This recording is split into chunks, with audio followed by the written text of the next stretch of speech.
Tener que, haber de, deber. ¿Crees que los usas correctamente?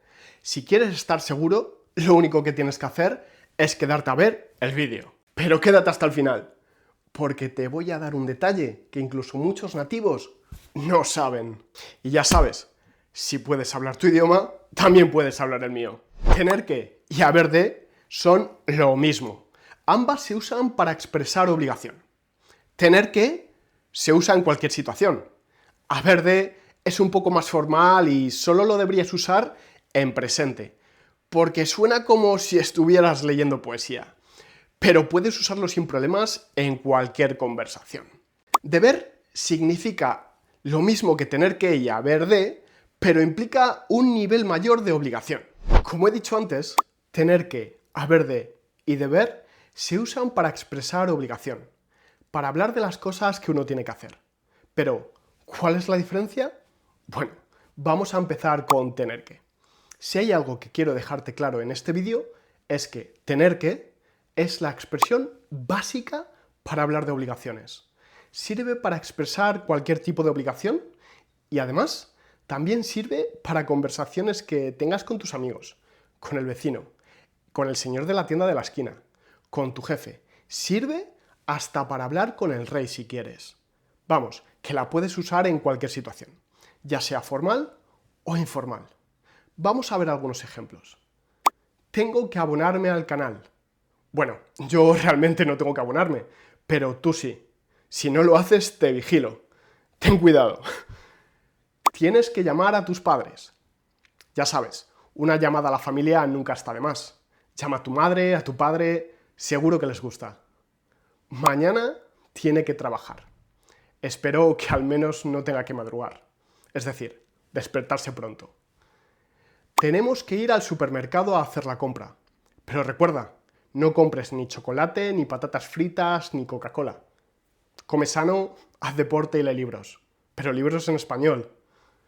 Tenéis que dejarme un comentario. No sé, contadme cuál es vuestro libro favorito, decid hola, lo que queráis. Tienen que dejar de ser tan tímidos.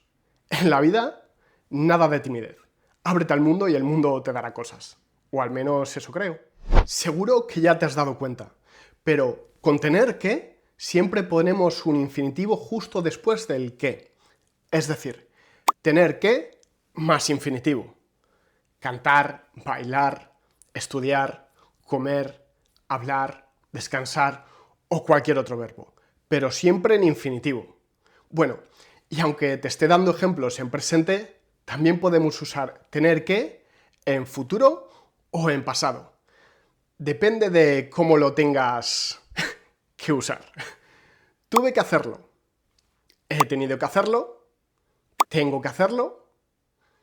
Tendré que hacerlo. Como ves, lo podemos utilizar en cualquier tiempo verbal. Pero seguro que estás pensando, sí, pero ¿qué pasa con haber de? No corras, chico, que no hay prisa. Bueno, primero vamos a ver cómo usamos haber de. Y luego vamos a hablar de la diferencia entre tener que y haber de. Vamos a ver unos ejemplos. He de explicarte cuál es la diferencia. Para eso estoy haciendo este vídeo, ¿no?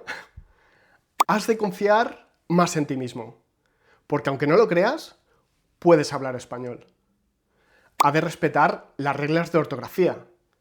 Escribir bien es importante, porque hablar un idioma no solo es hablarlo, también es saber escribirlo. Hemos de consultarlo con un médico. Ya sabes, si tienes alguna enfermedad o te duele algo, siempre ve al médico.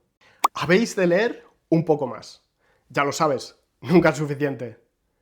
Han de presentar el informe mañana por la mañana. Si no lo tienen terminado esta noche, tendrán que trabajar bastante. ¿Qué os parece?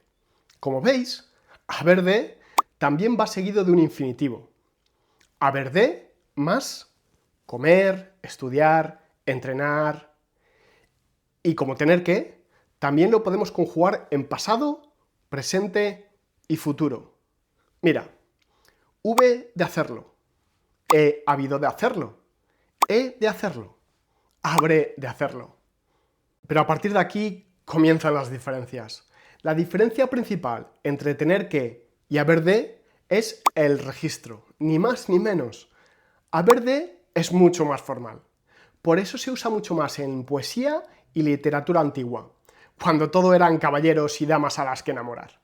Aunque perfectamente lo podéis usar en una conversación. ¿Pero qué pasa? ¿Qué es eso? ¿Qué es eso? Una pequeña alerta, porque aunque haber de lo puedas usar en tu día a día, tienes que tener mucho cuidado, porque hay ciertos tiempos y conjugaciones que son como si directamente estuvieras hablando en poesía. Así que un consejo: cuando hables con alguien, limítate a usarlo solo con la primera persona del singular, es decir. Ahora vamos a ver deber. Deber es mucho más fácil, porque aunque lo puedas usar en tu día a día sin sonar extraño, que sepas que el verbo deber normalmente implica una obligación mucho más fuerte que tener que o haber de. Lo vas a ver bastante bien si pensamos en algo que no tenemos que hacer. Mira, no debes fumar, no debes conducir rápido. Suena bastante fuerte, ¿verdad? Vamos a ver algunos ejemplos. Debo estudiar para aprobar. Debes obedecer a tus padres. Debe llegar pronto al trabajo. Debemos ganar este partido. Debéis trabajar como un equipo. Deben respetar la ley. Shh. ¿Quieres saber algo que muchos nativos no saben? Seguro que también has oído a alguien usar deber de en lugar de solo deber. Pues que sepas que si usas deber de para hablar de una obligación, es decir, para hablar de algo que tienes que hacer, es totalmente incorrecto, porque deber de se utiliza para hablar de algo de lo que no estamos muy seguros. Lo utilizamos para hablar de dudas, para expresar duda. Mira estos ejemplos.